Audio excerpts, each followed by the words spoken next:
তো hello everyone, welcome to my channel. Hi, আমি Sabana. 30 days চ্যালেঞ্জের আজকে ডে 13। প্রতিদিনটা সত্যি একদমই আলাদা কিছু নয়, তবুও প্রতিদিনের ছোট ছোট মুহূর্তগুলো আমাদের জীবনে সুন্দর করে তোলে। আজকেও সকালটা শুরু হয়েছিল ঘুম থেকে উঠে নিয়ে ঘরের কিছু কাজ, তারপরে চলে গেলাম রান্নার কাছে।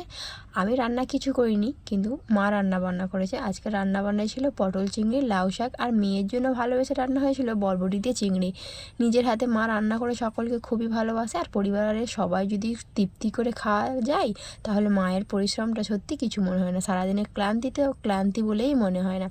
তারপর চলে এলো আমার প্রিয় সময়, বিকালবেলা মেয়েকে নিয়ে একটু সময় কাটানো। সত্যি মেয়ের সঙ্গে কাটানোর সময়গুলো হয়তো তোমাদের সাধারণ বলে মনে হতে পারে, কিন্তু আমার জীবনে আমার মেয়ের সঙ্গে কাটানোর সময়গুলো অনেকটাই বড় পাওনা। আমার শরীরটা একটু খারাপ, গলার ভয়েস শুনে তোমরা হয়তো বুঝতে পারছো আমার খুব জ্বর হয়েছে। চলো বিকালবেলা কিছু ফল কেটে খেতে খেতে ভিডিওটা শেষ করলাম। ভিডিও ভালো লাগলে পুরো দেখো, আর পরবর্তী ভিডিওতে আবার দেখা হবে। Bye bye.